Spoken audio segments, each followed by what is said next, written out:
නමෝ තස්ස භගවතෝ අරහතෝ සම්මා සම්බුද්දස්ස. පින්නතුනි, අද එතකොට අපි චතුර්විධ ප්‍රතිසන්දි ගැන පොඩ්ඩක් මේ දේශනා කරමු. එවිට චතුර්විධ ප්‍රතිසන්දි සිදු වෙනවා. අපාය ප්‍රතිසන්දි, ඒ වගේ කාම සුගති ප්‍රතිසන්දි, රූපාවචර ප්‍රතිසන්දි සහ අරූපාවචර ප්‍රතිසන්දි වශයෙන් ප්‍රතිසන්දි 4ක් ගන්නවා. එවිට මේ ප්‍රතිසන්දි සිත් 19ක් සඳහන් වෙලා තියෙනවා. අකුසල විපාක සම්තිරණ සිත, ඒ වගේම තමයි කුසල විපාක සම්තිරණ සිත, ඒ වගේම මේ කාමාවචර විපාක සිත් 8 සහ රූපාවචර විපාක සිත් 5, අරූපාවචර විපාක සිත් 4 කියන මේ අරූපාවචර විපාක සිත් 4 කියන මෙන්න මේ සිත් 19න් තමයි ප්‍රතිසන්දි කෘත්‍ය සිදු කරනු ලබන්නේ. එහිදී මේ අකුසල විපාක සම්තිරණ සිත, අකුසල විපාක උපේක්ඛා සහගත සම්තිරණ සිතින් මේ අපාය ප්‍රතිසන්දිය ගනු ලබනවා. අපායවල 4. නිරය, තිරිසන් ලෝකය, പ്രേත ලෝකය, අසුර ලෝකය කියන මෙන්න මේ අපායේ 4 ප්‍රතිසන්දි ගනු ලබනවා. අකුසල විපාක උපේක්ඛා සහගත සම්තිරණ සිටි. එහිදී ටිකක් මට සඳහන් කරන්න ඕනේ මේ අසුර අපාය ගැන සඳහන් කරන්න ඕන. අසුර අපාය කියලා කියන්නේ දේවාසුර, විනිපාතික අසුර, වේමානික අසුර, ඒ වගේ ලෝකාන්තරික අසුර සහ කාලකංජික අසුර කියලා හඳුන්වනවා. මෙහිදී ලෝකාන්තරික අසුර කියලා කියනවා මේ සක්වලවල් 3ක් අතර.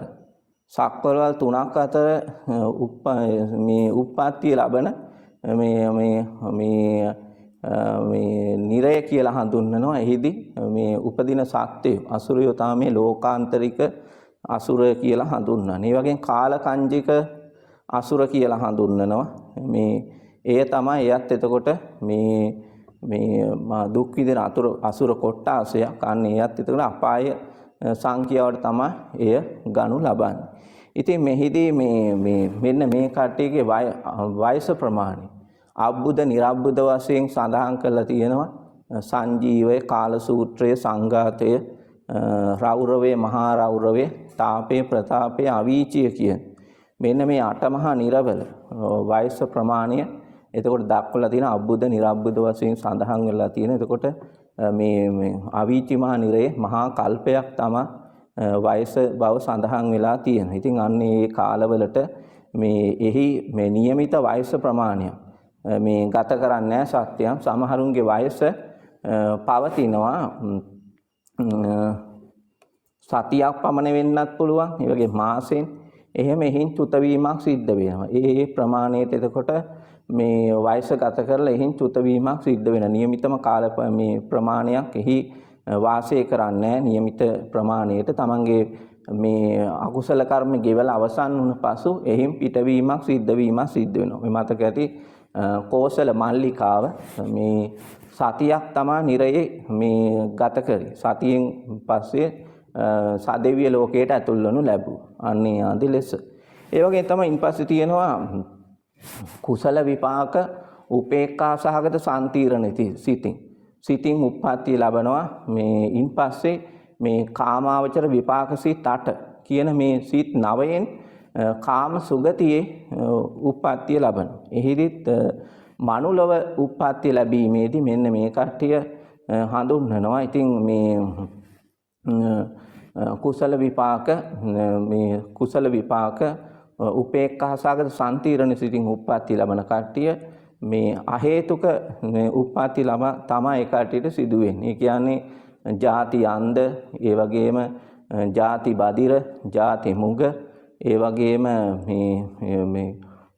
මේ ගොළු කට්ටිය උප්පත්තිය ලබන එයාදී ලෙස. ඒ වගේ තමයි ಜಾති ඵල කියලා හඳුන්වනවා. ඒ වගේම නපුංසක, පණ්ඩක ආදී උබතෝ ව්‍යංජනක ආති ලෙස ඒ වගේ ಜಾති මුග කියන අන්නේ එයාදී උප්පත්ති සිද්ධ වෙන. ඒක ටික විමසා බැලුවොත් එහෙම මේ කට්ටියගේ මේ චක්කු ප්‍රසාදය පහළ වීමට තියෙන අවස්ථාවේදී චක්කු ප්‍රසාදය පහළ නොවි උප්පත්තිය ලබනවා.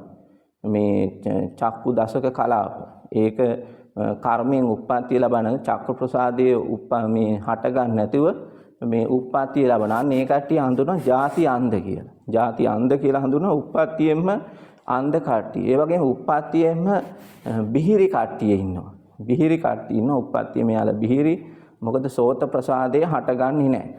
ඒ වගේම තමයි මේ නාසය මේ පිහිටන් නැතුව උප්පත්තිය ලැබනවා.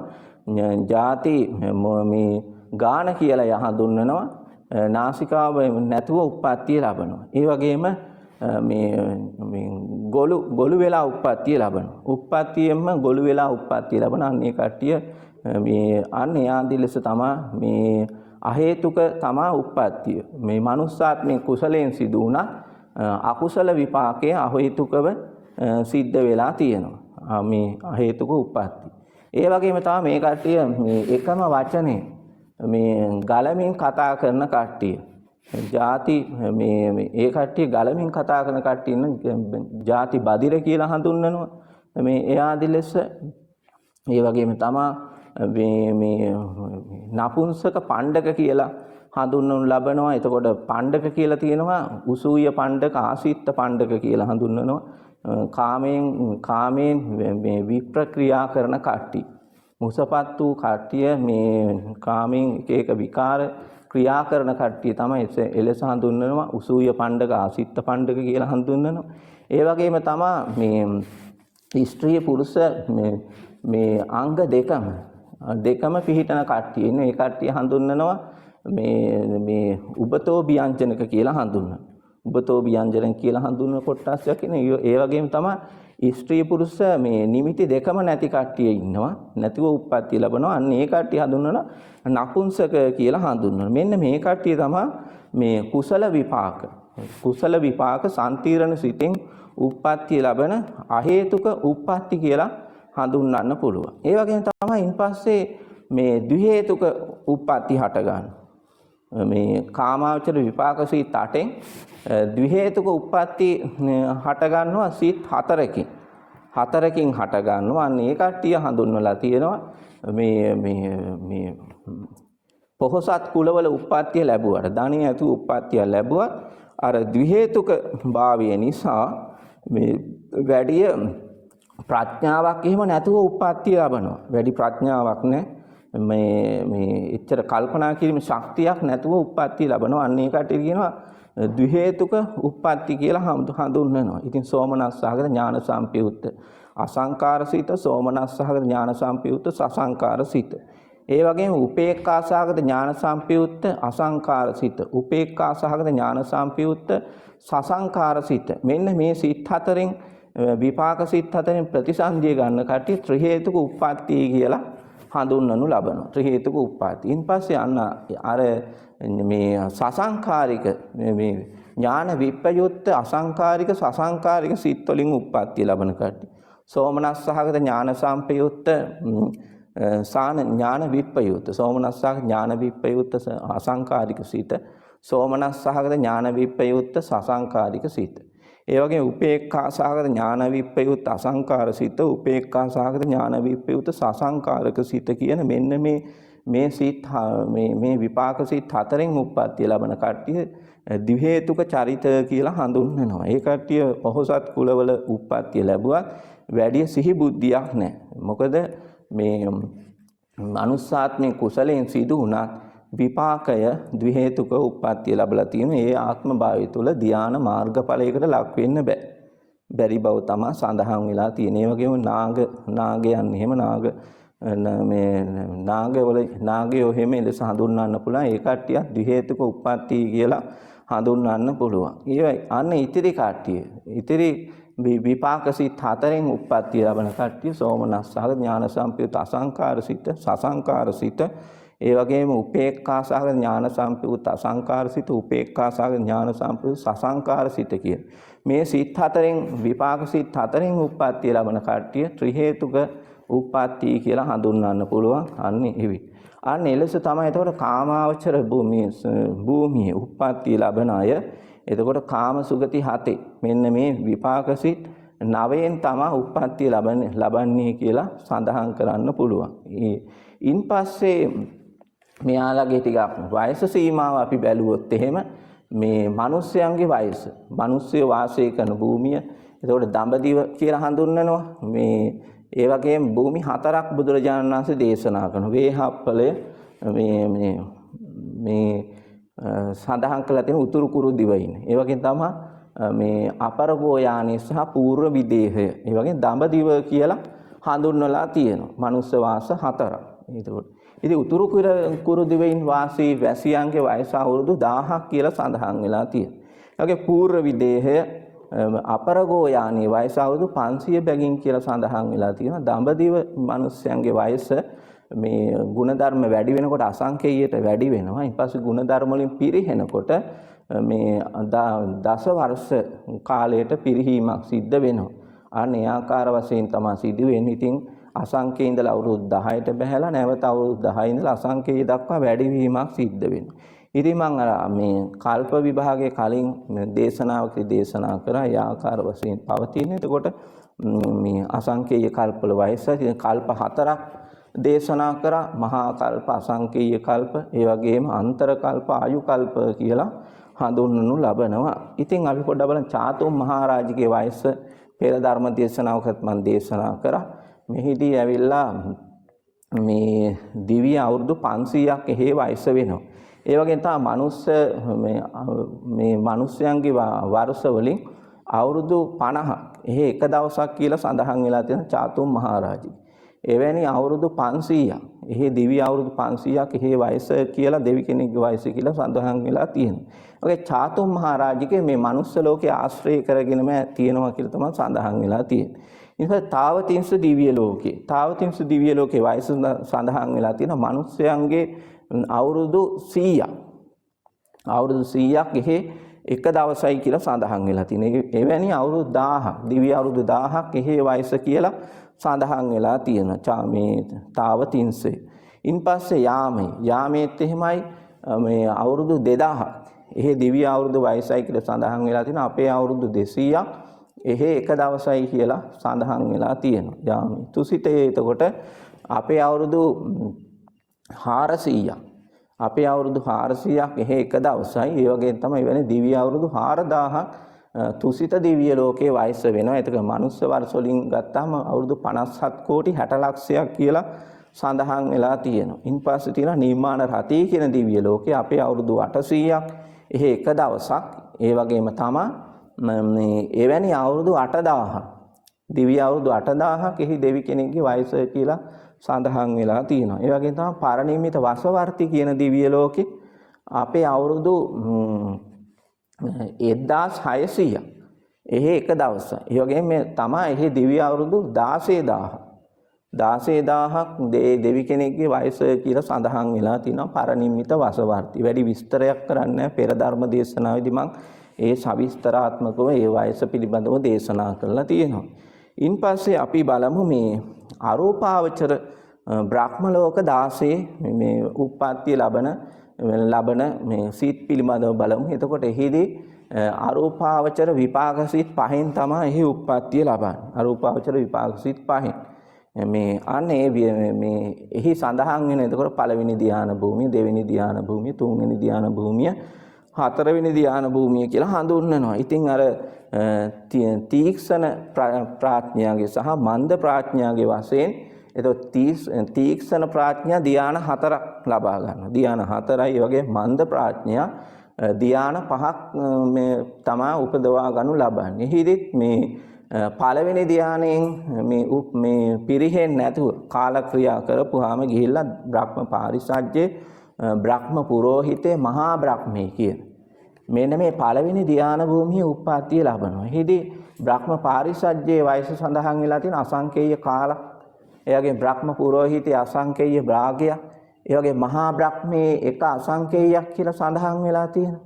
ඒ පළවෙනි ධ්‍යානයේ විපාක සිටින් මේ පිරිහෙන්නේ නැතුව කාලක්‍රියා කරපන් පළවෙනි ධ්‍යාන භූමියේ උප්පත්තිය ලබන. ඊට පස්සේ තියෙනවා පරිත්ත සුභය, අප්‍රමාණ සුභය, පරිත්තාභය, අප්‍රමාණාභය, ආභස්සරය කියලා හඳුන්වනවා.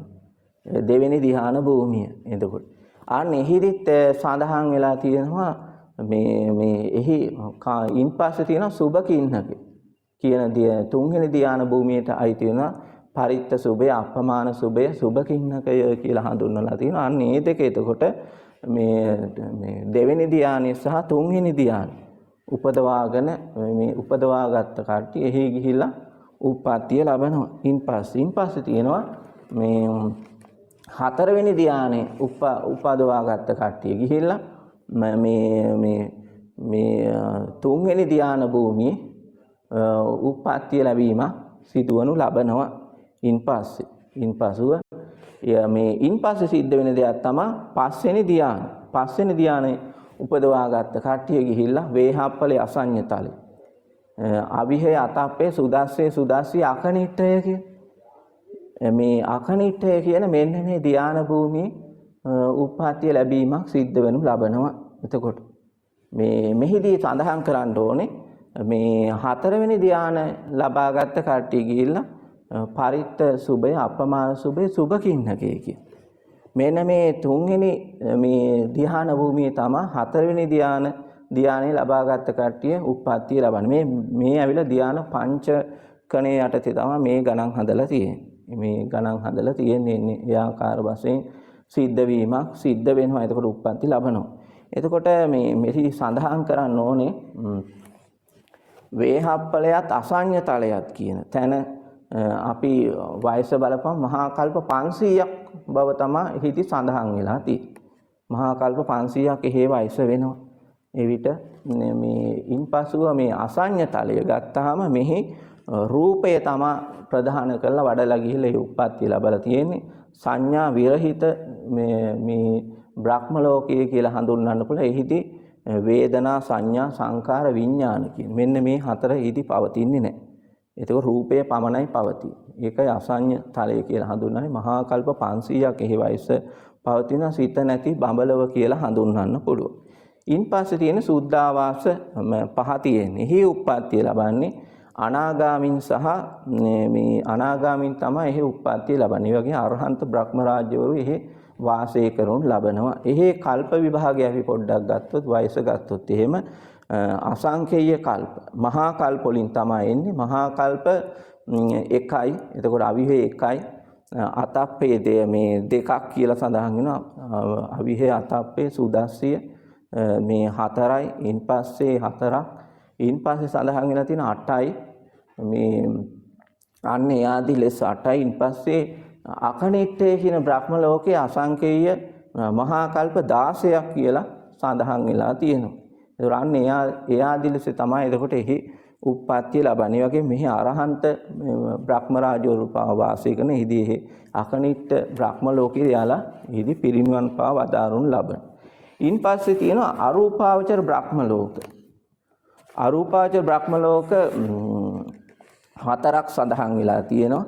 ආකාසානංචායතන, විඥානංචායතන, ආකින්චඤ්ඤායතන, නේව සංඥා, නාසඤ්ඤායතනය කියලා හඳුන්වනු ලබනවා. එතකොට මෙහිදී මේ ආකාසානංචායතන විපාක සිතින් ගිහිලා උප්පත්ති ලබනවා. ගිහිල්ලා මේ ආකාසානංචායතන කියන අරූපාවචර බ්‍රහ්ම ලෝකේ. එහි වයස සඳහන් වෙලා තියෙනවා මේ මහා කල්ප 20000 කියලා සඳහන් වෙලා තියෙනවා. ඒ වගේම තමයි ඉන්පස්සේ විඥානංචායතන වයස සඳහන් වෙලා තියෙනවා මහා කල්ප 40000.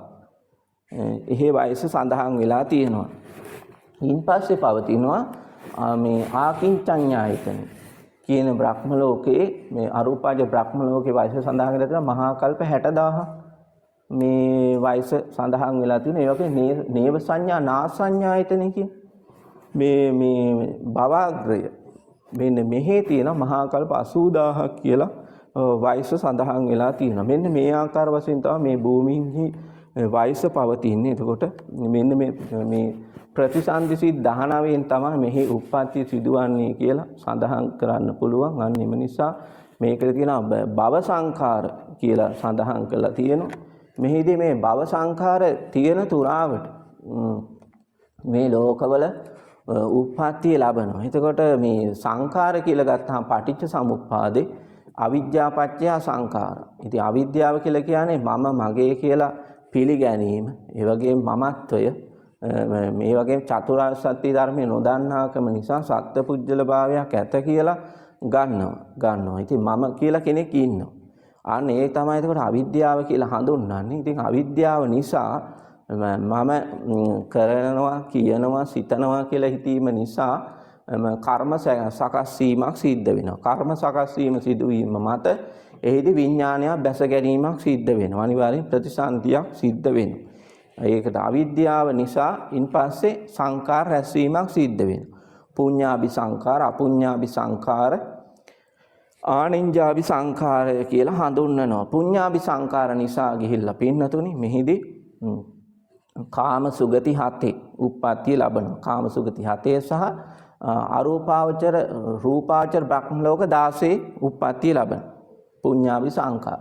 ඉන්පස්සේ අපුඤ්ඤාභි සංකාර රැස්වීම නිසා ගිහිල්ලා මේ නිරය, තිරිසන් ලෝකය, പ്രേත ලෝකය, අසුර ලෝකය කියන මෙන්න මේ අපායේ ප්‍රතිසන්දිය ගන්නවා ගිහිල්ලා. ඉන්පස්සේ ආනෙන්ජාභි සංකාර කියලා කියන නොසෙල්වෙන අර්ථයෙන් ගිහිල්ලා මේ අරූපාවචර ලෝකයන්ගේ උප්පත්තිය ලැබෙනවා. අන්න මේ නිසා සංඛාර පච්චය නාම රූපන් කියලා සඳහන් වෙලා තියෙනවා. නාම රූප මේ සංඛාර පච්චය විඥාන. ඉතින් සංඛාර ඇසීම නිසා විඥානයක් මේ හට ගන්න. අනිවාර්යෙන් විඥානයක් හට ගන්න. කොහේ හරි ඉතින් උප්පත්තියක් සිද්ධ වෙන. ඒ බව තමයි සඳහන් වෙලා තියෙන්නේ. ඉතින් අර මේ සංඛාර නැති කර ගන්න ආකාරය පෙරදී දේශනා කරා. තමන්නේ විදර්ශනා වඩලා මේ හට ගන්නා වූ ඒ ලෝභ දේශ මොහ ශ්‍රේ කරන ආකාරය දේශනා කරන ලැබුවා. හේතුන් ප්‍රහාණය කරන ආකාරය අන්න එවිට අර භව සංඛාර දුරු කරවා ගැනීම හැකියාව පවතින. භව සංඛාර දුරු කරවාගෙන භවයෙන් එතර වනු ලබන්නේ ලෝකෝත්තර තලයටපත් වෙනු ලබන්නේ මෙන්න මේ විදර්ශනා භාවනාව මගින් කියලා දේශනා කරන්න පුළුවන්. අන්නේ විදර්ශනා වැඩිම තුළ විසංඛාර කර ගැනීමේ හැකියාව ලැබෙනවා. භවයෙන් එතර වෙලා ලෝකෝත්තර අමා මහ නිවන සාක්ෂාත් කර ගැනීමේ හැකියාව ලැබෙනවා. එවිට අවිද්‍යා නිරෝධා සංඛාර නිරෝධ, සංඛාර නිරෝධා විඥාන නිරෝධ, විඥාන නිරෝධා නාම රූප නිරෝධ, නාම රූප නිරෝධා සලආයතන නිරෝධ, සලආයතන නිරෝධා පස්ස නිරෝධ, පස්ස නිරෝධා වේදනා නිරෝධ, වේදනා නිරෝධා තණ්හා නිරෝධ, තණ්හා නිරෝධා උපාදාන නිරෝධ, උපාදාන නිරෝධා භව නිරෝධ, භව නිරෝධා ජාති නිරෝධෝ, ජාති නිරෝධා ජරා මරණ ශෝක පරිදේව දුක්ඛ දෝමනස් උපායාස නිරුද්ධಂತಿ කියලා සඳහන් වෙලා තියෙනවා. අන්න එවිට මේ භවයෙන් ඈතර වෙනු ලබනවා. යලි පටිච්චසමුපාදය සිදු වෙන්නේ මාර්ගඵල නිවන් සාක්ෂාත් කරගෙන ඔහු මේ අනුපාදිශේෂ නිර්වාණ ධාතුවෙන් පිරිනිවන් පාවදාන. හොඳයි, එහෙනම් මේ කෙටි ධර්ම දේශනාවත් පින්නතුල්ලා සියලු දෙනාටම මේ ජාති ජරා ව්‍යාධි මරණයන්ගෙන් යුක්ත වූ ගෝර විසත රුදුරු භයංකර සංසාරයෙන් අත්මිදීලා උතුම් නිර්වාණ ධර්මය අවබෝධ කර ගැනීම පිණිස හේතු උපනිශ්‍රේ වේවා. සියලු දෙනාටම තෙරුවන් සරණයි.